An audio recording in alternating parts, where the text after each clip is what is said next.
उहू उहू, गीजर में करंट आ गया। बाकी कहाँ लीक हो रहा है वो बाद में देखेंगे, पहले जाकर कपड़े तो पहन लो यार। सभी लोग नमस्ते, मेरा नाम चेन मो है। मेरे सामने जो लड़की है उसका नाम जियांग शुए है। वो मेरी नई रूममेट है। सुना है उसके घर की हालत खराब हो गई, फैमिली बैंकरप्ट हो गई, इसलिए मजबूरी में जॉब करने बाहर निकली। वो मेरे साथ एक ही कमरे में रहने को इसलिए तैयार हुई क्योंकि यहाँ रेंट सस्ता था, लेकिन उसके साथ रहने के बाद मेरी जिंदगी लिटरली नरक बन गई। अगर किराया बचाने की मजबूरी न होती तो मैं कसम खाकर कहता हूँ उसके साथ एक दिन भी न रहता। जिस दिन वो पहली बार घर आई, मैंने जेंटलमैन बनकर उसका सामान उठाने की कोशिश की, लेकिन उसने सीधा पूछा, हाथ धोए हैं? मेरा हाथ वहीं हवा में फ्रीज हो गया। न आगे बढ़ा पा रहा था न पीछे खींच पा रहा था। इतनी ऑकवर्ड फीलिंग हुई कि बस पूछो मत। आखिर में मैं साइड हट गया और उसे खुद वो भारी सूटकेस अंदर घसीटते देखता रहा। मैं अपना इंट्रोडक्शन देना भी भूल गया। वैसे भी उसके चेहरे से साफ लग रहा था कि उसे मुझसे जान पहचान बढ़ाने में जीरो इंटरेस्ट है। कमरे में घुसते ही उसने भौहें सिकोड़ ली। मुझे पता था क्यों। इस कमरे में हमेशा एक अजीब सी सीलन और बदबू रहती थी। मैं तो इतने दिन रहकर उसकी आदत डाल चुका था। मैंने कैजुअली पूछा, चाबी है ना तुम्हारे पास? मैं थोड़ी देर के लिए बाहर जा रहा हूँ। उसने बस नाक से हूँ किया, आँख तक नहीं उठाई। मैं भी ज्यादा बात बढ़ाना नहीं चाहता था, सीधा निकल गया।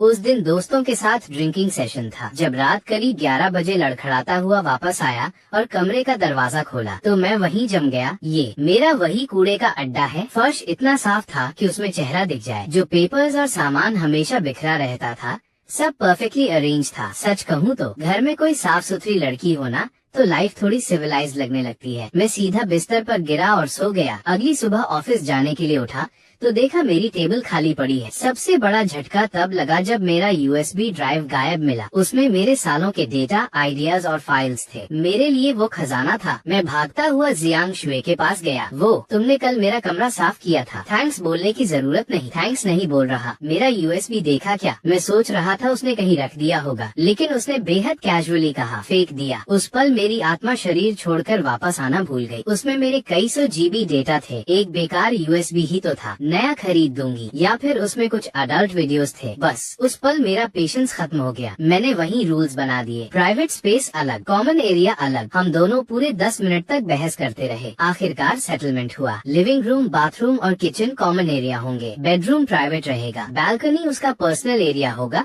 क्योंकि उसे वहाँ अपने कपड़े सुखाने होते थे और वो नहीं चाहती थी कि मैं देखूं। मेरा कमरा साउथ साइड में था। धूप अच्छी आती थी, इसलिए मैं अपने कपड़े वहीं सुखा सकता था। उसके कमरे में तो धूप ऐसे आती थी जैसे गवर्नमेंट ऑफिस में ऑनेस्टी आती है। कॉम्पेंसेशन के तौर पर उसने पानी बिजली का बिल देने की जिम्मेदारी ले ली। रूल्स फिक्स होने के बाद वो वापस कमरे में चली गई। कुछ देर बाद उसके कमरे से रोने की आवाज आने लगी। धीरे धीरे वो आवाज और तेज हो गई। मैं नाक खुजाते हुए सोचने लगा, मैंने ऐसा क्या कर दिया? मैं तो वैसे भी पानी बिजली हार्डली इस्तेमाल करता हूँ, उससे एक्स्ट्रा पैसे भी नहीं मांगे। शनिवार की सुबह मैं मजे से सपना देख रहा था कि अचानक धड़ाम मेरे कमरे का दरवाजा जोर से खुला। मैं डर के मारे बिस्तर से उछल पड़ा। सामने जियांग शुए खड़ी थी, चेहरा पूरा घबराया हुआ। अगली बार अंदर आने से पहले नॉक कर लिया करो। तुम दरवाजा लॉक क्यों नहीं करते? तुम्हें ये टूटा हुआ दरवाजा देखकर लगता है इसमें लॉक है? ओह, मैं बस 2 हैंगर लेने आई। फिर उसने मुझे ऊपर से नीचे तक देखा और बोली, क्या कर रहे थे? कोई सीक्रेट हैंडक्राफ्ट प्रोजेक्ट? हे भगवान, एक 6 फुट का आदमी होकर भी मैं उसकी बात सुनकर लाल हो गया। वो हैंगर लेकर जाने लगी, फिर अचानक मुस्कुराई। अरे वाह, कार्टून वाला अंडरवेयर भी पहनते हो? सीरियसली, तुम्हारे पास करने को कुछ नहीं है क्या? चाहो तो 2 और गिफ्ट कर दूं? वो तुरंत भाग गई, लेकिन उसके जाते वक्त उसके कदमों की घबराहट साफ बता रही थी कि वो भी उतनी काम नहीं थी जितना दिखा रही थी। रूममेट लाइफ है भाई, थोड़ा एडजस्टमेंट तो बनता है। लेकिन मैं जो एडजस्टमेंट सोच रहा था उसका मतलब था एक दूसरे की बाउंड्रीज समझना। वो ऐसा नहीं सोचती थी। उसे मेरी बाउंड्रीज पता थी और उसे उन्हीं बाउंड्रीज के ऊपर डांस करना पसंद था। कभी भी बिल्ली की तरह चुपचाप मेरे कमरे में घुस आता, कभी मैं बाथरूम में होता और वो अचानक अंदर आ जाती, फिर खुद ही चीखने लगती, ऐसे जैसे एयर रेड सायरन बज गया। समझ नहीं आता था आखिर पैनिक किस बात का है, और उसे बेसिक लाइफ स्किल्स भी नहीं आती थी। कपड़े वॉशिंग मशीन में डालने के बाद बाकी सब भगवान भरोसे छोड़ देती। कुकिंग नहीं आती थी, लेकिन मास्टर शेफ बनने की कोशिश जरूर करती थी। एक बार तो पूरे घर में आग लगते लगते बची। हर बार मुझे गुस्से में उसे स्टेप बाय स्टेप सिखाना पड़ता था। हाँ, एक बात अच्छी थी, वो सीखने में तेज थी। दूसरी बार खाना बनाते समय उसे पता था कि तेल में आग लगे तो पानी नहीं डालना चाहिए। उसने वॉशिंग लिक्विड डाल दिया। हाँ भाई, प्रोग्रेस हो रही थी। 16 जुलाई उसका बर्थडे था। मुझे कैसे पता चला? क्योंकि उस दिन वो पूरे दिन सोफा पर बैठकर मंत्र जप रही थी। आज ओवर टाइम मत लगना, आज ओवर टाइम मत लगना। मेरी नींद तक खराब हो गई। जब मैं गुस्से में उसे चुप कराने जा रहा था, तब तक वो घर से निकल चुकी थी। उस दिन वो अनयूजुअली जल्दी में थी। उसका कमरा खुला रह गया था। मैं अंदर नहीं गया, बस दरवाजे से झांका। टेबल पर एक टेक अवे बॉक्स रखा था। उसमें आधा बंद थोड़ी सी खिचड़ी और 2 छोटे वेजिटेबल डिशेस बचे थे। यही उसका पिछली रात का डिनर था। पता नहीं मुझे क्या हुआ। मैं नीचे गया, सब्जियां खरीदी और उसके आने के समय के हिसाब से खाना बनाना शुरू कर दिया। खाना बनाते वक्त मैं खुद को ही गालियां दे रहा था। भाई, तू आखिर कर क्या रहा है? जब वो वापस आई, टेबल पर 4 डिशेस, सूप और एक छोटा केक रखा था। वो दरवाजे पर ही फ्रीज हो गई। क्या आज तुम्हारे दोस्त आने वाले हैं? नहीं, आज एक बेवकूफ का बर्थडे है। तुम्हें कैसे पता आज मेरा बर्थडे है? सुबह तुम थोड़ी और जोर से बोलती ना, तो पूरी बिल्डिंग को पता चल जाता। वो अचानक हंस पड़ी। तुम दिखते तो काफी डेंजरस हो, लेकिन दिल के बुरे नहीं हो। फिर उसने धीरे से कहा, पापा के जाने के बाद पहली बार किसी ने मेरा बर्थडे सेलिब्रेट किया है। मैंने साय लिया। तुम लड़की हो, खूबसूरत हो, फिगर भी अच्छा है, बस भगवान ने तुम्हें एक एक्स्ट्रा डेंजरस माउथ दे दिया। बर्थडे के बाद वो कमरे में नहीं गई, सीधा आकर मेरे घुटनों पर सिर रखकर सो गई। और मैं पूरी रात जागता रहा। कोई गलत सोच नहीं थी भाई, बस मेरी टांग सुन्न हो गई। उस दिन के बाद हमारे बीच की ऑकवर्डनेस खत्म हो गई। हम साथ स्नैक्स खाते, टीवी देखते। उसे शायद मेरा शांत स्वभाव पसंद आने लगा था, और मुझे तो उसकी खूबसूरती पसंद थी। सिंपल। एक दिन वो बाथरूम में नहा रही थी और मैं बाहर बैठकर जल्दी जल्दी खाना खा रहा था। अचानक अंदर से जोरदार चीख आई, आ गीजर में करंट आ गया। अगले ही पल जियांग शुए बिना कपड़ों के बाथरूम से बाहर भागती हुई निकली। उस पल मेरा दिमाग 3 सेकंड के लिए बंद हो गया। सच में सिस्टम हैंग हो गया था। मैंने बड़ी मुश्किल से कहा, बाकी कहाँ लीक हो रहा है वो बाद में देखेंगे, पहले जाकर कपड़े पहन लो। उस इंसिडेंट के बाद वो मुझसे आँख मिलाने में शर्माने लगी। मुझे देखते ही रास्ता बदल लेती। करीब 3 महीने बाद अचानक मेरी तबीयत खराब हो गई। पेट में ऐसा दर्द हो रहा था जैसे अंदर किसी ने ड्रिल मशीन चला दी हो। शुरू में लगा थोड़ी देर में ठीक हो जाएगा, लेकिन हालत बिगड़ती गई। मैं किसी तरह हॉस्पिटल जाने की कोशिश कर रहा था कि तभी जियांग शुए दौड़ कर आए। उसने दोनों हाथों से मेरा चेहरा पकड़ लिया। उसके हाथ बर्फ जैसे ठंडे थे और कांप रहे थे। मैं दर्द से ठीक से बोल भी नहीं पा रहा था। उसने बिना कुछ पूछे जैकेट पहनी, मुझे सहारा दिया और नीचे ले जाने लगी। भाई, वो 6ठी मंजिल थी। आज तक समझ नहीं आया वो पतली सी लड़की मुझे नीचे कैसे उतार लाई। टैक्सी बुलानी थी, लेकिन वो फोन घर पर भूल गई थी। आधी रात तक वो मुझे आधा उठाकर आधा घसीटकर इमरजेंसी रूम तक ले गई। जब मेरी ड्रिप खत्म हुई और होश लौटा, तब तक सूरज निकलने वाला था। डॉक्टर ने कहा गैस्ट्रिक स्पैज्म है, ज्यादा टेंशन की बात नहीं। मैंने धीरे से कहा, थैंक यू, अब जाकर सो जाओ, तुम्हें ऑफिस भी जाना है। कोई बात नहीं, मैंने लीव ले ली। कुछ दिनों बाद मैं पूरी तरह रिकवर हो गया। उसका थैंक्स करने के लिए मैंने पूरा दिन किचन में मेहनत की। वो खाते खाते अचानक बोली, इतना अच्छा खाना बनाते हो, क्या जिंदगी भर मेरे लिए खाना बना सकते हो? उस वक्त मेरा दिमाग सीधा रोमांटिक मोड में चला गया। मैंने ऑलमोस्ट हाँ कर दी थी, लेकिन उसकी हंसी देखकर समझ आया, मैडम का मतलब सिर्फ खाना बनाना था, शादी वाड़ी नहीं। उस दिन के बाद उसने बाहर से खाना मंगवाना बंद कर दिया। हर शाम किचन में मेरे साथ चिपकी रहती, कहती घर का खाना चीप भी है और हेल्थी भी। मैं ऊपर से भले कंप्लेन करता था, लेकिन जब भी याद आता कि उसने मुझे अस्पताल पहुंचाने के लिए अपनी जान लगा दी थी, तो मेरी कुकिंग स्पीड अपने आप बढ़ जाती। लेकिन उस दिन कुछ अजीब था। खाना तैयार था, फिर भी वो खाने नहीं आई। मैं उसके कमरे में गया, देखा वो बिस्तर पर मुंह छिपाकर रो रही थी। मैं घबरा गया, क्या हुआ, किसने परेशान किया? कुछ हुआ है तो साफ साफ बोलो, हम दोस्त है ना। असल में मामला इतना कॉम्प्लिकेटेड नहीं था। जियांग शुए कंपनी में कभी ओवर टाइम नहीं करती। टाइम खत्म मतलब सीधा घर। उसकी इमोशनल इंटेलिजेंस वैसे भी कॉर्पोरेट स्लेवरी समझने लायक नहीं थी। ऊपर से उसने मेरी वजह से लीव ली थी, इसलिए मैनेजर इनडायरेक्ट तरीके से उसे निकालने की कोशिश कर रहा था। वो सुबकते हुए बोली, अगर निकालना है तो निकाल दे, लेकिन कॉम्पेंसेशन पूरा देना चाहिए ना। मैंने सिर हिलाया, बस इतनी सी बात, टेंशन मत लो, ये मामला अब मैं देखूंगा। उसकी कंपनी स्मॉल लोन बिजनेस करती थी। अगले दिन मैंने ढंग के कपड़े पहने, दाढ़ी साफ की, अपनी पुरानी फेक ब्रांडेड वॉच निकाली और फुल एटीट्यूड में उसकी कंपनी पहुंच गया। रिसेप्शनिस्ट मुस्कुराकर बोली, sir do you have an appointment? मैंने मुस्कुराकर कहा, नहीं, लेकिन अब होने वाली है। अपने मैनेजर को बाहर बुलाओ, मुझसे बात करनी है। थोड़ी देर बाद एक मोटा सा आदमी सूट पहनकर हांफता हुआ आया। मैंने उसे देखते ही पहचान लिया। मेरी यादों वाली फोटो से पूरा मैच कर रहा था। वही था। वो बनावटी मुस्कान के साथ बोला, सर नमस्ते, किस तरह की सर्विस चाहिए? थोड़ा फंड चाहिए। 2 मिलियन। 2 मिलियन? मैंने सीधा कहा। अबे 200 रुपए चाहिए होते तो पेटीएम से निकाल लेता। उस दिन मैं उस हरामखोर मैनेजर को पकड़कर ऐसी ऐसी बातें करवाता रहा कि बेचारा कंफ्यूज हो गया। कभी बिजनेस की बात, कभी प्रोडक्ट्स की, कभी पोएट्री, कभी फिलोसफी, कभी लाइफ गोल्स, और आखिर में बिना नंबर दिए ऐसे निकल गया जैसे कोई अंडरकवर एजेंट हो। अगले दिन फिर पहुँच गया, फिर उसके अगले दिन, पूरा 1 हफ्ता लगातार। आखिरकार उसकी अक्ल ठिकाने आई। उसे समझ आया कि मैं लोन लेने नहीं, उसकी जिंदगी का सर्कस बनाने आया हूँ। उसके बाद जब भी जाता वो मुझे इग्नोर करने लगा। लेकिन भाई, मैं सेल्फ मीडिया वाला आदमी हूँ, मेरे पास पैसा भले ना हो, कॉन्टैक्ट्स बहुत हैं। मैंने अपने अकाउंट पर बस एक मदद वाला पोस्ट डाला और बस पूरा इंटरनेट जस्टिस मोड में एक्टिवेट हो गया। कोई बोला भाभी को लेकर पहुँच रहा हूँ, दूसरा बोला मैं हथौड़ा लेकर आ रहा हूँ, एक भाई तो अभी अभी जेल से निकला था, बोला देश बेचकर पॉकेट मनी कमाने का एक्सपीरियंस है, जरूरत हो तो बताना। सच कहूँ तो आजकल के नेटिजन्स कमाल के हैं, बातें भी मजेदार करते हैं। दिल खुश हो गया। कुछ ही दिनों में वो मोटा मैनेजर टूट गया। खुद मुझे फोन किया, कॉल उठाते ही मैंने साफ बोल दिया, एम्प्लॉई को निकालना है तो निकालो, लेकिन कॉम्पेंसेशन पूरा दो, सब लीगल तरीके से करो, फिर कोई तुम्हें परेशान नहीं करेगा। फोन कटने के 5 मिनट बाद ही जियांग शुए भागती हुई मेरे पास आई। चेहरे पर एक्साइटमेंट साफ दिख रही थी। उन्होंने पैसे देने मान लिया। उस दिन जब वो रेजिग्नेशन देने गई, मैं भी उसके साथ गया। मैनेजर ने जैसे ही मुझे देखा, उसका चेहरा करेला बन गया। पास खड़े सेल्स वाले तो ऐसे घूर रहे थे जैसे मौका मिले तो यहीं गाड़ दें, और मैं तो बड़े प्यार से हाथ हिलाकर हेलो बोल रहा था। जियांग शुए पूरी शॉक थी। तुम्हारी इन लोगों से काफी अच्छी बॉन्डिंग हो गई लगती है। हाँ, काफी डीप इंटरेक्शन हुआ है। उसके बाद जियांग शुए पूरे 1 हफ्ते घर पर आराम करती रही, रोज लेट उठना, फिर मेरा बनाया खाना खाना। एक दिन कंप्लेंट करने लगी, मैं सिर्फ 1 हफ्ते में 3 किलो मोटी हो गई। आराम पूरा होने के बाद उसने फिर रेज्यूमे भेजना शुरू किया, interviews, applications,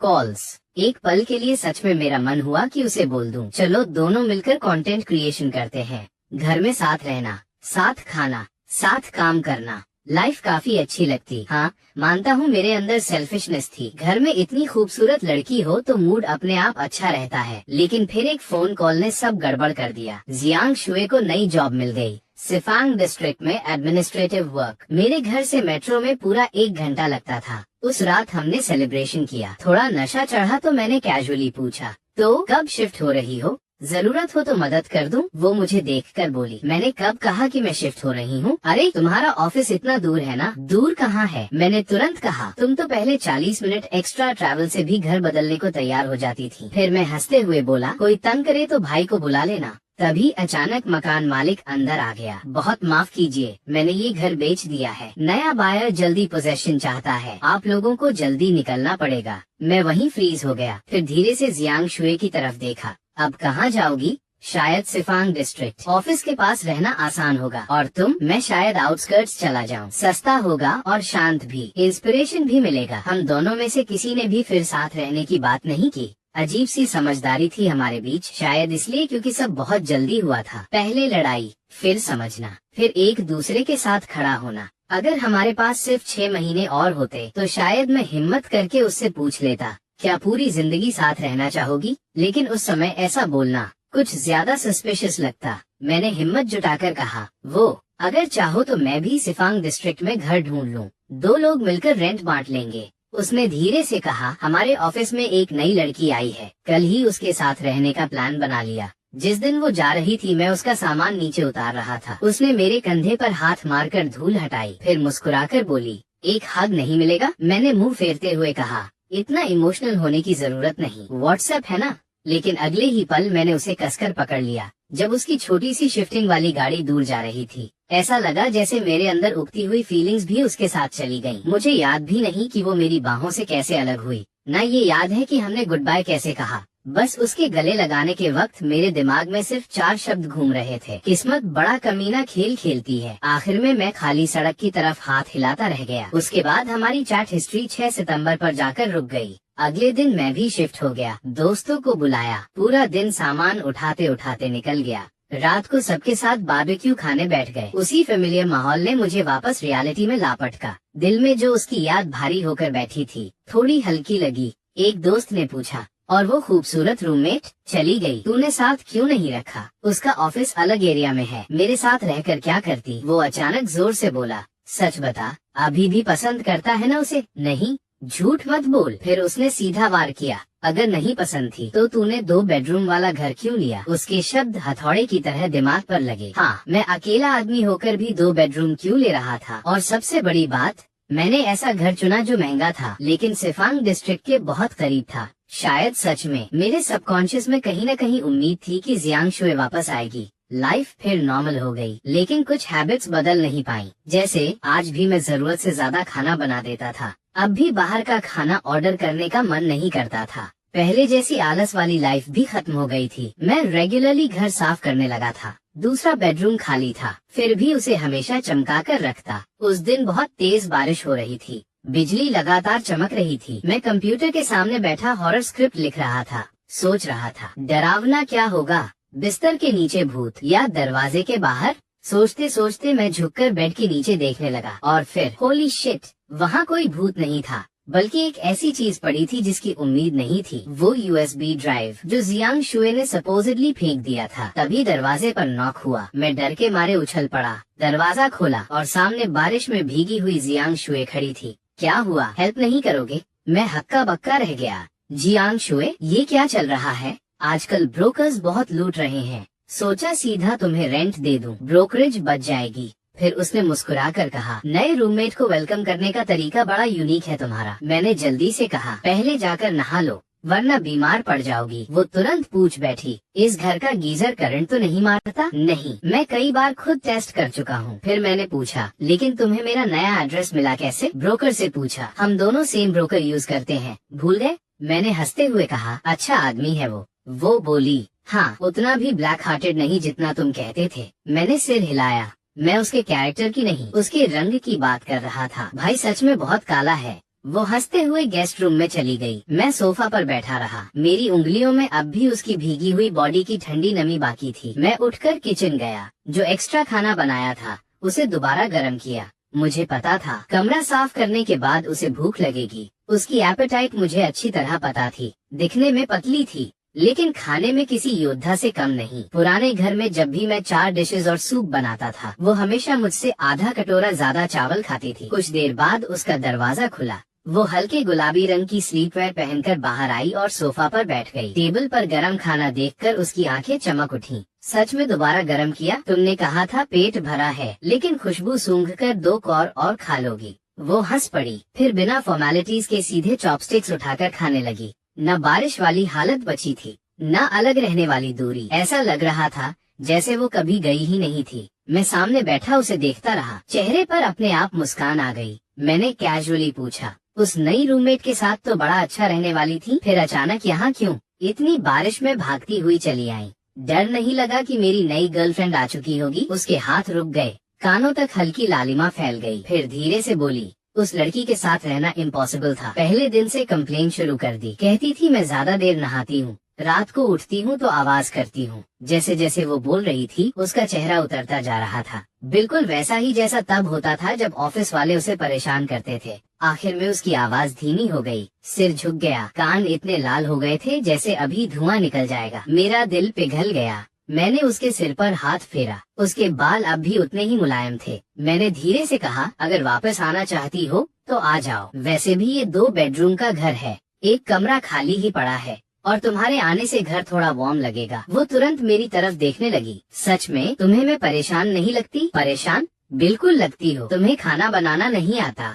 basic life skills 0 हैं और हमेशा मेरी चीजें छेड़ती रहती हो। फिर मैं मुस्कुराया, लेकिन क्या करें, चेहरा इतना अच्छा है कि रख ही लेते हैं। वो तुरंत खुश होकर हंस दी। मैंने उंगली उठाई, लेकिन कंडीशंस हैं। पहली, मेरे स्टडी रूम में बिना परमिशन मत घुसना। मेरे मैन्युस्क्रिप्ट्स और यूएसबी को हाथ नहीं लगाना, वो मेरी जान है। दूसरी, खाना मैं बनाऊंगा, लेकिन बर्तन, टेबल और कूड़ा सब तुम्हारा काम। तीसरी, नहाने से पहले गीजर में चेक करूंगा, पिछली बार जैसी स्टंटबाजी दोबारा नहीं। वो तुरंत सिर हिलाने लगी। ठीक है ठीक है, मैं सब सुनूंगी, कुछ नहीं छूंगी, बर्तन भी धोऊंगी और बिना चेक कराए बाथरूम में नहीं जाऊंगी। उसकी बातों पर मैं बस हंस दिया, क्योंकि मैं उसे अच्छी तरह जानता था। उसकी प्रोमिसेस की एक्सपायरी डेट दूध से भी छोटी थी। 2-4 दिन बाद फिर वही होगा। वो मेरी बाउंड्रीज के ऊपर फिर से ट्रैम्पोलिन की तरह कूदती मिलेगी। लेकिन मुझे उसकी इन हरकतों पर अब गुस्सा नहीं आता था। सच कहूँ तो खाली और ठंडे घर से बेहतर था कि वो कभी कभी थोड़ी शरारत कर दे। कम से कम घर में इंसानों वाली फीलिंग तो आती थी। थोड़ा नॉइज, थोड़ा लाइफ, थोड़ा वार्मथ। खाना खत्म होने के बाद जियांग शुए खुद ही प्लेट्स उठाकर किचन में चली गई। नल खोला और बर्तन धोने लगी। मैं किचन के दरवाजे से टिककर उसे देखता रहा। उसके हाथ अब भी उतने ट्रेंड नहीं थे। हर प्लेट ऐसे पकड़ रही थी जैसे अभी हाथ से फिसलकर टूट जाएगी। फिर मुझे अचानक याद आया, वैसे तुम्हें मेरा नया एड्रेस मिला कैसे? ब्रोकर ने सच में दे दिया? मुझे तो लगा था वो प्राइवेसी रूल्स फॉलो करेगा। जियांग शुए ने धीरे से हंसते हुए कहा, मैंने ब्रोकर भाई को बहुत मनाया, उसके लिए मिल्क टी भी खरीदी। फिर मैंने बोला कि हम दोनों अच्छे दोस्त हैं, बस थोड़ा मिसअंडरस्टैंडिंग हो गया था, अब पैच अप करना है। उसका दिल पिघल गया। फिर उसने एड्रेस दे दिया। फिर उसने मेरी तरफ देखकर हल्की मुस्कान दी। और हाँ, उसने ये भी बताया कि जब तुम घर ढूंढ रहे थे तब खास तौर पर 2 बेडरूम फ्लैट पूछ रहे थे। कह रहा था एक कमरा जानबूझकर खाली छोड़ रहे हो। उसे तभी लग गया था कि तुम मेरा इंतजार कर रहे हो। मैं तुरंत डिफेंसिव मोड में चला गया। अरे बकवास मत सुनो उसकी, मुझे बस बड़ा घर पसंद है, एक रूम रहने के लिए, एक स्टडी रूम के लिए, बस। हाँ, वो मुस्कुराई। बिल्कुल मेरा इंतजार नहीं कर रहे थे। फिर अचानक उसने पुरानी बात याद दिलाई। तो वो कौन था जो पुराने घर में मुझसे पूछ रहा था कि साथ में सिफांग डिस्ट्रिक्ट चलोगी? मैंने खांसते हुए कहा, बच्चों की तरह पुरानी बातें मत निकालो, जाओ पहले बाल सुखाओ, वरना कल सिर दर्द होगा, फिर हॉस्पिटल लेकर मुझे ही भागना पड़ेगा। मुंह से चाहे कुछ भी बोल रहा था, लेकिन अगले ही पल मैं खुद हेयर ड्रायर लेकर आ गया, प्लग लगाया और उसके बाल सुखाने लगा। जियांग शुए थोड़ा चौंकी, फिर चुपचाप सोफा पर बैठ गई। मैं उसके पीछे खड़ा था, मेरी उंगलियों में उसके लंबे बालों के बीच धीरे धीरे गुजर रही थी। हेयर ड्रायर की गर्म हवा चल रही थी, उसके बाल मेरी उंगलियों में उलझ रहे थे, इतने मुलायम थे कि अनरियल लग रहे थे। पूरा घर शांत था, बस हेयर ड्रायर की हुसिस वाली आवाज।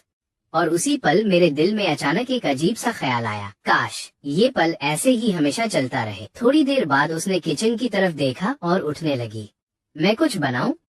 मैं तुरंत बोला, पिछली बार पूरा घर जलाने वाली थी, अब फिर एक्सपेरिमेंट करोगी? बाहर जाओ, मैं बना देता हूँ। 10 मिनट। वो ओबीडियंट बच्ची की तरह किचन के बाहर खड़ी हो गई, दरवाजे से टिककर मुझे देखती रही। आंखें बिल्कुल फैन गर्ल जैसी चमक रही थीं। चेन मो, तुम सब कुछ कैसे कर लेते हो? खाना बनाना आता है, चीजें रिपेयर करना आता है, मुझे प्रोटेक्ट करना आता है। तुम सीरियसली बहुत अमेजिंग हो। उसकी तारीफ सुनकर मैं थोड़ा ऑकवर्ड हो गया, लेकिन हाथ चलते रहे। 2 एग्स फ्राई किए, 2 ब्रेड टोस्ट किए, मिल्क गरम किया, सिंपल ब्रेकफास्ट तैयार। जब तक मैं टेबल लगा रहा था, वो फेस वॉश करके वापस आ गई। फिर टेबल पर बैठते ही ऐसे खाने लगी जैसे 3 दिन से भूखी हो। वाह, इतना टेस्टी, तुम इतने टैलेंटेड क्यों हो? बाहर वाले ब्रेकफास्ट से भी बेटर है। फिर उसने उम्मीद भरी आंखों से पूछा, क्या मुझे रोज तुम्हारे हाथ का ब्रेकफास्ट मिलेगा? मैंने फेक एटीट्यूड में कहा, डिपेंड्स ऑन माई मूड। अगर मैं काम में बिजी हुआ तो खुद ऑर्डर कर लेना। वो बस मुस्कुरा दी। उस वक्त खिड़की से आती धूप उसके चेहरे पर पड़ रही थी, इतनी सॉफ्ट और वार्म कि कुछ पल के लिए मेरी आंखें भी उस पर अटक गईं। और उसी पल मुझे लगा, शायद जिंदगी का असली मतलब यही है, एक घर, 2 लोग, 3 वक्त का खाना, 4 मौसम। सुबह कोई साथ ब्रेकफास्ट करे और शाम को कोई घर लौटने का इंतजार करे। उसके बाद लाइफ धीरे धीरे सेटल होने लगी। जियांग शुए की नई जॉब एडमिन पोजीशन की थी। सुबह 9 से शाम 6, कभी कभी ओवर टाइम भी। मैं रोज उससे 10 मिनट पहले उठ जाता, ब्रेकफास्ट बनाता। वो जल्दी जल्दी खाकर भागती हुई ऑफिस निकल जाती, और शाम को जब वो लौटती तब तक डिनर लगभग रेडी होता। हाँ, एक बात माननी पड़ेगी, उसने अपनी बात निभाई। खाने के बाद खुद बर्तन धोती, किचन साफ करती, लिविंग रूम भी क्लीन रखती। हाँ, कभी कभी अब भी छोटी मोटी बेवकूफियां कर देती थी, लेकिन पहले से बहुत इम्प्रूव हो गई थी। और मैं अब भी वही हॉरर सेल्फ मीडिया वाला आदमी था। घर में बंद रहकर स्क्रिप्ट्स लिखना, इलस्ट्रेशंस बनाना, वीडियोस एडिट करना। लाइफ सिंपल थी, लेकिन स्ट्रेंजली पीसफुल। जब जियांग शुए जल्दी घर आ जाती तो क्वाइटली सोफा पर बैठकर किताब पढ़ती या फोन चलाती रहती, मुझे डिस्टर्ब नहीं करती। कभी कभी साइलेंटली मेरे लिए गर्म पानी रख जाती। और इसी नॉर्मल सी जिंदगी में धीरे धीरे कुछ बदलने लगा। एक अजीब सा अनस्पोकन रोमांस, जैसे दो लोगों के बीच एक पतली सी ग्लास वॉल हो। दोनों को पता है उसके पीछे क्या है, लेकिन कोई उसे तोड़ नहीं रहा। जैसे टीवी देखते देखते वो धीरे से मेरे कंधे पर सिर रख देती। हॉरर सीन आते ही मेरी बाह पकड़कर पूरी की पूरी मुझसे चिपक जाती।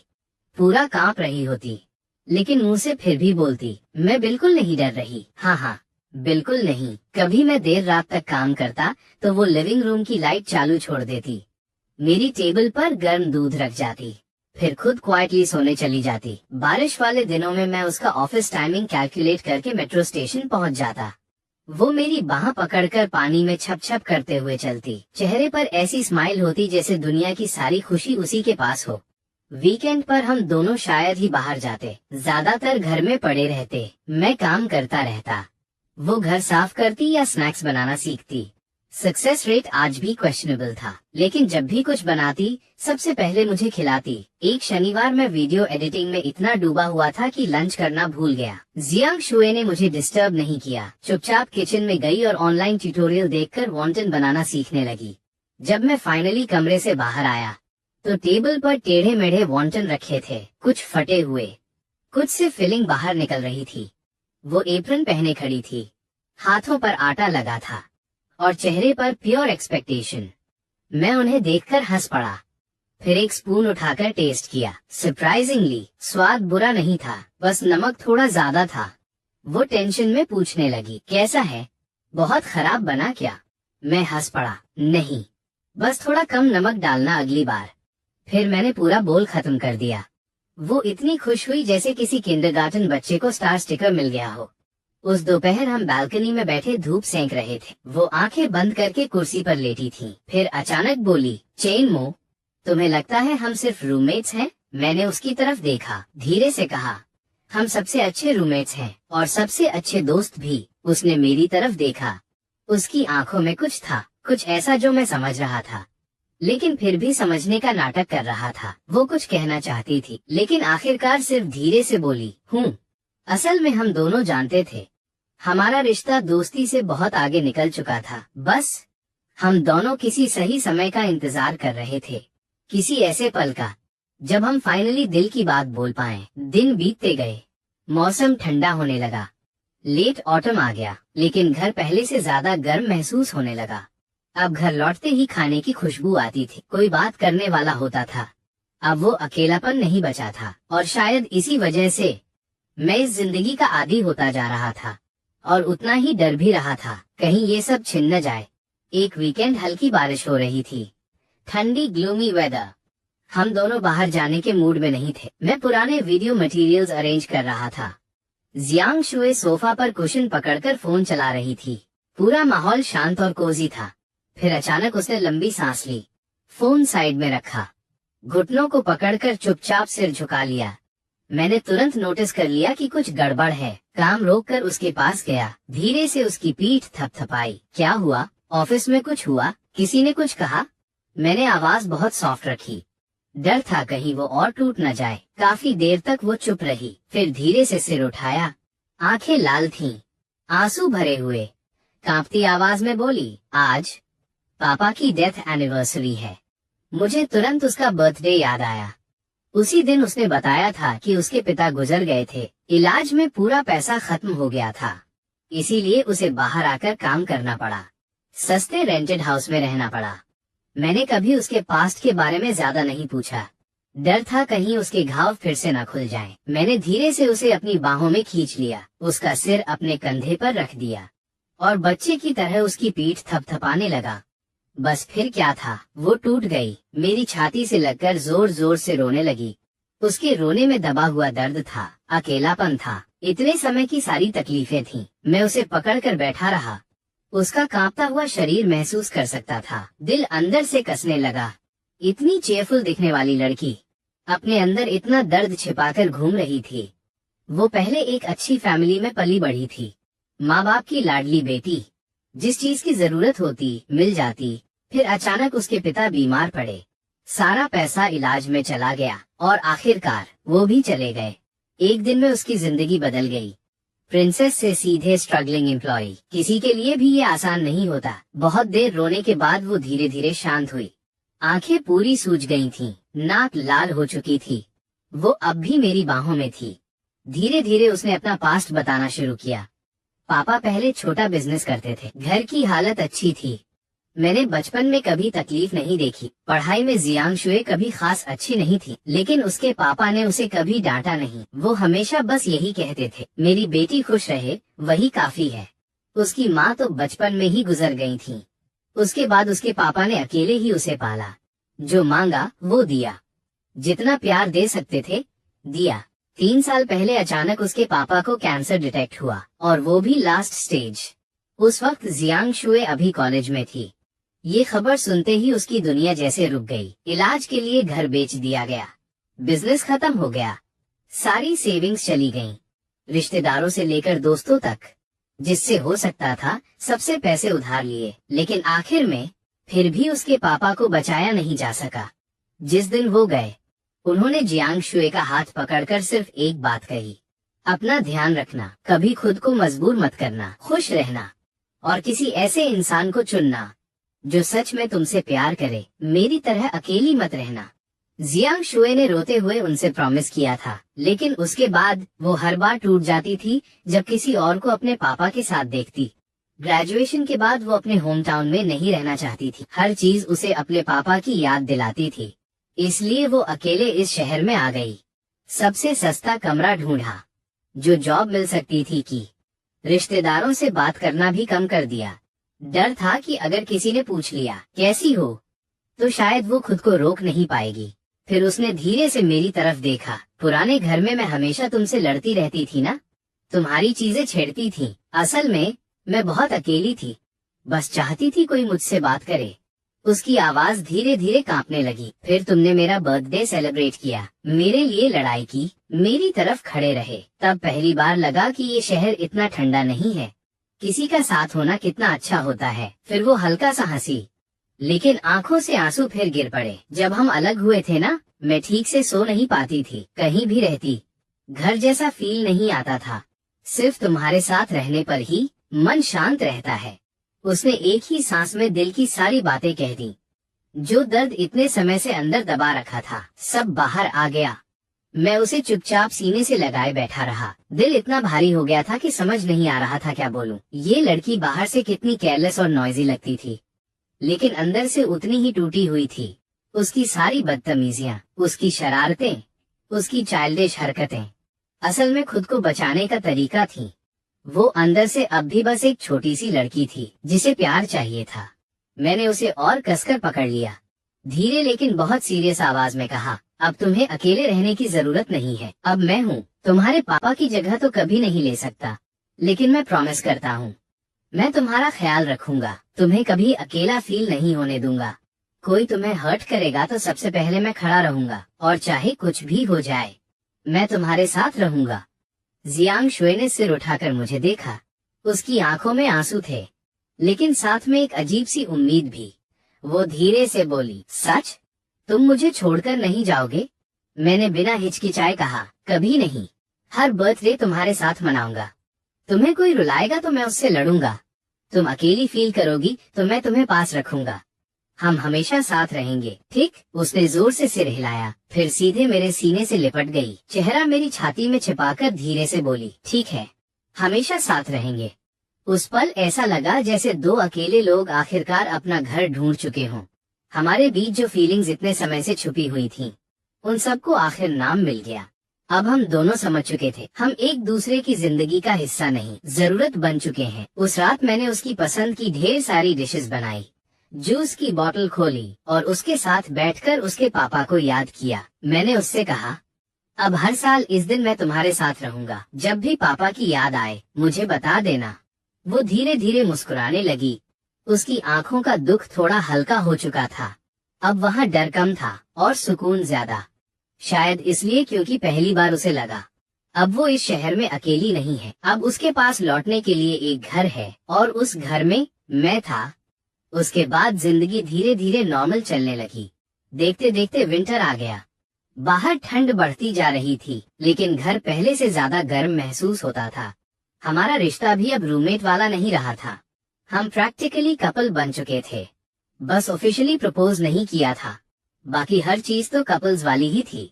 लेकिन जिंदगी कभी पूरी स्मूथ नहीं चलती, थोड़े थोड़े स्टॉर्म्स आते रहते हैं और वही फीलिंग्स को टेस्ट करते हैं। अच्छी बात बस ये थी, हर मुश्किल में हम दोनों एक दूसरे के साथ खड़े रहते थे। जियांग शुए की नई कंपनी में उसका बॉस एक 40 साल का क्रीपी आदमी था। पहले से ही उसके इरादे गंदे लगते थे। कभी अकेले ऑफिस में बुलाना, कभी ओवर टाइम के नाम पर रोकना, कभी पर्सनल काम करवाना। जियांग शुए सब सह रही थी, मुझे नहीं बता रही थी। उसे डर था मैं गुस्से में कुछ कर ना दूं। लेकिन एक रात वो करीब 10 बजे घर लौटी। चेहरा उतरा हुआ था, आंखें लाल। घर में घुसते ही सीधे मेरे सीने से लिपट गई और रोने लगी। मेरा दिल बैठ गया। मैंने तुरंत उसे पकड़कर पूछा, क्या हुआ, किसी ने कुछ किया? काफी देर बाद उसने टूटी आवाज में बताया, आज उसका बॉस फिर ऑफिस में उसे रोककर गलत तरीके से छूने की कोशिश कर रहा था। वो किसी तरह खुद को छुड़ाकर भागी और जाते जाते उसने धमकी भी दी, अगर किसी को बताया तो नौकरी से निकाल दूंगा। बस मेरे अंदर का पूरा सिस्टम ब्लास्ट हो गया। इतना गुस्सा आया कि हाथ कांपने लगे। उस वक्त सच में मन कर रहा था जाकर उस आदमी का मुंह तोड़ दूं। मेरी लड़की को कोई हाथ लगाए और मैं चुप रहूं, इम्पॉसिबल। लेकिन जियांग शुए डर गई। उसने तुरंत मेरा हाथ पकड़ लिया। प्लीज इम्पल्सिव मत बनो, वो कंपनी का सीनियर है, हम उसका कुछ नहीं बिगाड़ सकते। वर्स्ट केस मैं रिजाइन कर दूंगी। मैंने उसकी बात बीच में काट दी। रिजाइन क्यों? गलती उसकी है, सजा तुम्हें क्यों मिले? जिसने तुम्हें परेशान किया है उसे प्राइज देना पड़ेगा। मैंने बहुत कामली लेकिन फर्मली कहा, ये मैटर अब मैं हैंडल करूंगा।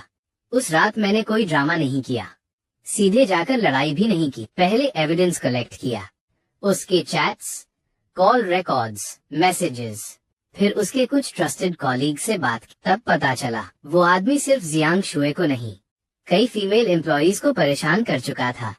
बस सब नौकरी जाने के डर से चुप थी। लेकिन मैं इतने साल सेल्फ मीडिया फील्ड में रह चुका था, ऐसे क्रीप्स को एक्सपोज कैसे करना है अच्छे से आता था। मैंने सारे प्रूफ्स एनोनिमसली कंपनी हेडक्वार्टर्स की डिसिप्लिनरी टीम को भेज दिए। फिर कुछ लोकल ब्लॉगर्स और मीडिया कॉन्टैक्ट्स के जरिए इनडायरेक्टली इश्यू उठवाया। सीधे नाम नहीं लिया, लेकिन इतना हिंट दे दिया कि प्रेशर बन जाए। साथ ही एक लॉयर फ्रेंड से लीगल एडवाइस भी ले ली। 2 दिन बाद कंपनी हेडक्वार्टर्स से लोग इन्वेस्टिगेशन के लिए आए। वो क्रीपी बॉस शुरुआत में झूठ बोलता रहा, लेकिन एविडेंस बहुत सॉलिड था। ऊपर से दूसरी लड़कियां भी सामने आ गईं। अब उसके पास बचने का कोई रास्ता नहीं था। कंपनी ने तुरंत उसे फायर कर दिया, पब्लिक अपॉलॉजी दी और फ्यूचर में ऐसी चीजें रोकने का प्रॉमिस भी किया। जब जियांग शुए को ये सब पता चला, वो लिटरली शॉक्ड थी। चेन मो, तुम इतने जल्दी सब कैसे सॉल्व कर लेते हो? मुझे लगा था बहुत लंबा मामला होगा। मैं थोड़ा एटीट्यूड में बोला, ऑब्वियसली, आखिर तुम किसकी गर्लफ्रेंड हो? ये बोलते ही मेरा दिमाग फ्रीज हो गया, क्योंकि मैंने पहली बार उसे ओपनली गर्लफ्रेंड कह दिया था। मेरे कान तुरंत लाल हो गए। जियांग शुए भी कुछ सेकंड के लिए ब्लैंक रह गई। फिर उसके चेहरे पर धीरे धीरे स्माइल आई। वो पंजों के बल खड़ी हुई और मेरे गाल पर किस कर दिया। धीरे से बोली, हाँ, मैं तुम्हारी गर्लफ्रेंड हूँ। अब जिंदगी भर मुझे प्रोटेक्ट करना पड़ेगा। उस पल दिल लिटरली पिघल गया। मैंने उसे बाहों में खींचा और धीरे से किस किया। वो कोई फिल्मी ड्रामेटिक किस नहीं था, बस बहुत सॉफ्ट, बहुत वार्म और बहुत सच्चा। उस किस में हमारी सारी फीलिंग्स थी, सारा इंतजार था। उस दिन के बाद हम ऑफिशियली कपल बन गए। अब हम ऑकवर्ड रूममेट्स नहीं थे। ये घर भी अब सिर्फ रेंटेड फ्लैट नहीं रहा था, ये हमारा छोटा सा घर बन चुका था। लेकिन कुछ समय बाद मेरी लाइफ में भी प्रॉब्लम आ गई। मेरे हॉरर सेल्फ मीडिया अकाउंट को कुछ राइवल क्रिएटर्स ने मास रिपोर्ट कर दिया। कहा मेरा कंटेंट सुपरस्टिशन प्रमोट करता है। कई वीडियोस हट गए, अकाउंट की रीच गिर गई, इनकम अचानक बहुत कम हो गई। मेरा मूड पूरी तरह खराब हो गया। मैं दिन भर स्टडी रूम में बंद रहता, ज्यादा बात नहीं करता। जियांग शुए सब नोटिस कर रही थी, लेकिन उसने मुझे फोर्स नहीं किया, बस क्वाइटली मेरा साथ देती रही। कभी अच्छा खाना बनाती, कभी मेरे साथ देर रात तक जागती, कभी प्लेटफॉर्म रूल्स पढ़कर मेरे स्क्रिप्ट्स ठीक करवाती, यहाँ तक कि आइडियाज भी देने लगी। एक रात उसने मेरा हाथ पकड़कर कहा, हार मत मानो, तुम्हारा कंटेंट सच में अच्छा है, बस कुछ लोग जेलस हैं, हम धीरे धीरे सब ठीक कर लेंगे। उसकी आंखों में इतना भरोसा था कि मेरा कॉन्फिडेंस वापस आने लगा। मैंने कंटेंट दोबारा ऑप्टिमाइज करना शुरू किया, सेंसिटिव टॉपिक्स अवॉइड किए, वीडियोस और बेहतर बनाए। और जियांग उसके वियर्ड लेकिन क्रिएटिव आइडियाज सरप्राइजिंगली बहुत काम आए। उसका क्वर्की ब्रेन मेरे हॉरर चैनल के लिए परफेक्ट था। धीरे धीरे अकाउंट फिर ग्रो करने लगा, व्यूज वापस आए, फॉलोअर्स तेजी से बढ़ने लगे और इनकम भी पहले से ज्यादा हो गई। मैंने खुशी में उसे कसकर पकड़ लिया। सीरियसली, अगर तुम नहीं होती ना तो मैं अब भी डिप्रेशन में पड़ा होता। तुम मेरी लकी स्टार हो। जियांग तुरंत मुस्कुराई। ऑब्वियसली, मैं तुम्हारी गर्लफ्रेंड हूँ, हेल्प तो करनी पड़ेगी। फिर वो मेरे सीने से लगकर धीरे धीरे मुस्कुराने लगी। चेहरे पर वही पीसफुल स्माइल थी जो सिर्फ घर मिलने के बाद आती है। असल में सबसे अच्छी मोहब्बत कभी एक इंसान की अकेली मेहनत नहीं होती, बल्कि दो लोगों का साथ होता है। ऐसा साथ जहाँ मुश्किल आए तो कोई कंधे से कंधा मिलाकर खड़ा रहे, और जब जिंदगी नीचे गिराने लगे तो वही इंसान हाथ पकड़कर ऊपर खींच ले। सुख दुख में साथ, हर हाल में साथ। सर्दियों की पहली बर्फ उस शहर पर चुपचाप उतर आई थी। पूरा शहर सफेद चादर में लिपटा हुआ किसी फिल्म के सीन जैसा लग रहा था। बाहर आसमान से लगातार बर्फ गिर रही थी और घर के अंदर हीटर की गर्माहट फैली हुई थी। उस दिन वीकेंड था और मैंने काफी समय से एक चीज की तैयारी कर रखी थी। मैं जियांग को एक प्रॉपर कन्फेशन देना चाहता था। एक ऐसा पल जिसमें उसे महसूस हो कि वो मेरे लिए कितनी खास है। हम दोनों वैसे तो पहले ही रिलेशनशिप में आ चुके थे, लेकिन मैंने कभी उसे ढंग से प्रपोज नहीं किया था। हमेशा लगता था कि मैं उसे वो एहसास नहीं दे पाया जिसकी वो हकदार थी। ये लड़की मेरे साथ छोटे से किराए के घर में रही, बिना किसी शिकायत के हर मुश्किल झेली। मैंने सोचा अब वक्त है उसे ये भरोसा देने का कि मैं सच में उसके साथ पूरी जिंदगी बिताना चाहता हूँ। मैंने घर को थोड़ा सजाया, महंगे फूल या फैंसी कैंडल्स नहीं खरीदे, क्योंकि भाई बजट भी कोई चीज होती है। बस उसकी पसंद वाली छोटी छोटी फेरी लाइट्स लगाई, बालकनी और लिविंग रूम को कोजी बना दिया। फिर उसकी पसंद के ढेर सारे डिशेस बनाए, एक छोटा सा केक लिया और एक सिंपल सी सिल्वर रिंग खरीदी। वो कोई डायमंड रिंग नहीं थी, लेकिन उसे खरीदने के लिए मैंने काफी दिनों तक पैसे बचाए थे। मेरे लिए उसकी कीमत किसी खजाने से कम नहीं थी। सुबह जब जियांग उठकर कमरे से बाहर आई तो पूरा सजा हुआ घर और डाइनिंग टेबल पर रखा खाना देखकर वहीं रुक गई। उसकी आंखों में सरप्राइज साफ दिख रहा था। आज क्या है? तुमने ये सब कब किया? मैंने उसका हाथ पकड़ा और उसे कुर्सी पर बैठाया।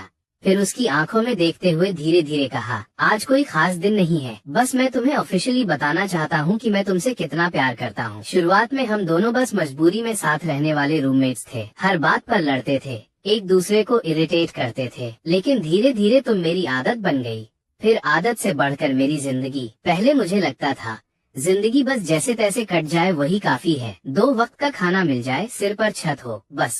लेकिन तुमसे मिलने के बाद समझ आया कि घर क्या होता है, किसी का इंतजार करना क्या होता है। मेरे पास बहुत पैसा नहीं है, मैं कोई बड़ा आदमी भी नहीं हूँ, बस एक आम सा कंटेंट क्रिएटर हूँ। तुम्हें लग्जरी लाइफ नहीं दे सकता, लेकिन एक चीज का वादा कर सकता हूँ, जिंदगी के हर दिन तुम्हें प्यार करूंगा, तुम्हारा ख्याल रखूंगा, तुम्हें कभी अकेला महसूस नहीं होने दूंगा।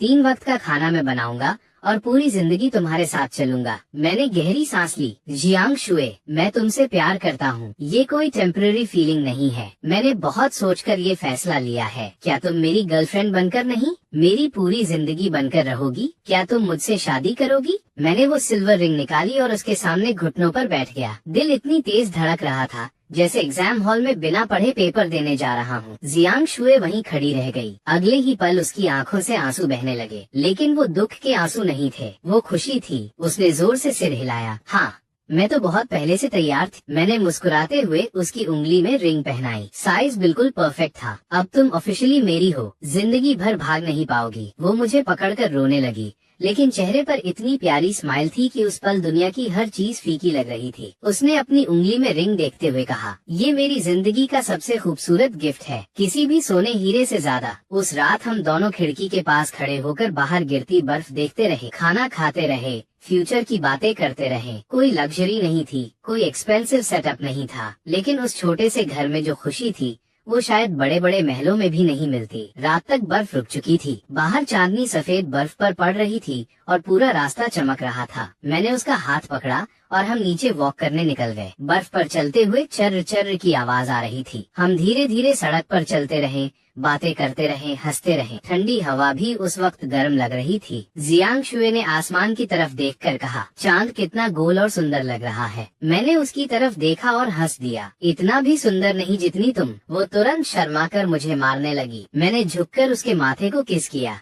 उस पल अचानक एहसास हुआ कि जिंदगी की सबसे बड़ी खुशी शायद यही होती है, भीड़ भरी दुनिया में अपने सही इंसान को ढूंढ लेना। कितने भी चक्कर काट लो, आखिर में दिल उसी के पास लौटता है जो सच में अपना होता है। उस दिन के बाद हमारी जिंदगी पहले जैसी ही साधारण रही, लेकिन अब रिश्ते में एक भरोसा आ गया था। अब हम बस रूममेट्स या लवर्स नहीं थे, बल्कि सच में एक दूसरे का घर बन चुके थे। जियांग शुए रोज ऑफिस जाती और घर लौटते ही उसे गरम खाना मिलता। मैं अपना कंटेंट बनाता रहा और धीरे धीरे मेरा काम भी ग्रो करने लगा। इनकम पहले से स्टेबल हो गई थी। हम दोनों साथ बैठकर फ्यूचर प्लान करते, पैसे बचाते और सोचते कि अगले साल तक किसी छोटे से घर का डाउन पेमेंट कर देंगे। हमारे बीच छोटी मोटी लड़ाइयाँ अब भी होती थी। मैं उसे उसकी भूलने की आदत पर चिढ़ाता, वो मुझे अनइमोशनल बोलकर लड़ती। लेकिन अब हम समझ चुके थे कि यही हमारा प्यार जताने का तरीका है। लड़ाई होती, 2 घंटे बाद वही एक दूसरे को स्नैक्स खिला रहे होते।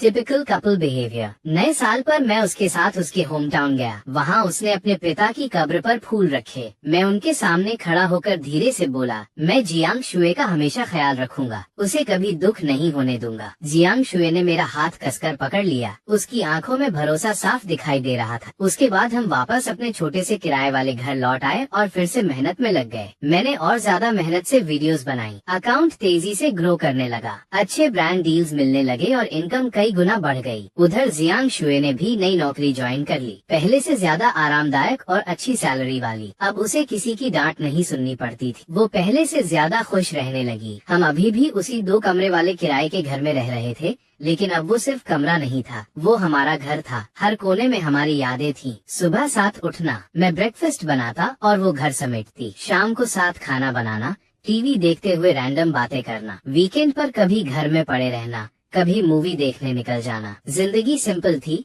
लेकिन दिल भरा हुआ था। कभी कभी हम पुराने दिनों को याद करके हंस पड़ते। वो टूटा हुआ दरवाजा जो ठीक से बंद नहीं होता था, वो डेंजरस वाटर हीटर, उसका मेरा यूएसबी ड्राइव कहीं फेंक देना, मेरा उसे पीठ पर उठाकर हॉस्पिटल ले जाना। इतनी सारी परेशानियां थीं, लेकिन अब पीछे मुड़कर देखते तो सब यादें लगती थीं। जियांग शुए हंसते हुए बोली, अगर उस वक्त मैंने तुम्हारे साथ रूम शेयर करने से मना कर दिया होता, अगर लैंडलॉर्ड ने घर बेचने का फैसला नहीं किया होता, अगर तुम वापस मेरे पास नहीं आते, तो शायद हम कभी साथ नहीं होते। मैंने उसका हाथ दबाया। नहीं, अगर 2 लोग सच में एक दूसरे के लिए बने हों तो थोड़ा देर हो सकती है, लेकिन वो आखिर में मिल ही जाते हैं। किस्मत अजीब चीज है। 2 अकेले लोग, एक अनजान शहर, एक छोटा सा किराए का घर, और वहीं से शुरू हुई पूरी जिंदगी की कहानी। धीरे धीरे वक्त गुजरता गया और फिर एक दिन बसंत आ गया। बाहर फूल खिल चुके थे, मौसम में नई शुरुआत वाली फीलिंग थी। आखिरकार हमने घर के लिए इनफ पैसे जमा कर लिए। हमें एक छोटा सा 2 बेडरूम अपार्टमेंट पसंद आया। सनलाइट अच्छी आती थी, लोकेशन भी परफेक्ट थी, उसके ऑफिस के पास और मेरे वर्क सेटअप के लिए भी कन्वीनियंट। कॉन्ट्रैक्ट साइन करते वक्त हम दोनों के हाथ कांप रहे थे। एक्साइटमेंट इतनी थी कि स्माइल रुक ही नहीं रही थी। जियांग शुए अचानक मुझे पकड़कर खुशी से बोली, अब हमारा अपना घर है, अब हमें बार बार शिफ्ट नहीं होना पड़ेगा। मैंने उसे गले लगा लिया। दिल के अंदर अजीब सी राहत थी। एक पुराने टूटे फूटे किराए के कमरे से लेकर अपने घर तक पहुंचने का सफर हमने सच में साथ मिलकर तय किया था। शिफ्टिंग वाले दिन हमने ज्यादा लोगों को नहीं बुलाया, बस हम दोनों धीरे धीरे सामान पैक करते रहे। हर चीज में कोई न कोई मेमोरी जुड़ी हुई थी। वो यूएसबी ड्राइव जो कभी खो गया था और फिर मिला, मैंने नए घर की स्टडी टेबल पर सबसे ऊपर रख दिया। वो हमारी कहानी की शुरुआत का सिंबल था। उसका दिया हुआ हार्ड ड्राइव भी अब तक संभाल कर रखा था। उसमें सिर्फ फाइल्स नहीं थी, हमारी यादें थीं। नए घर को हमने अपने हिसाब से डेकोरेट किया। वार्म लाइट्स, छोटे प्लांट्स, कंफर्टेबल सोफा, सब कुछ वैसा जैसा हम चाहते थे।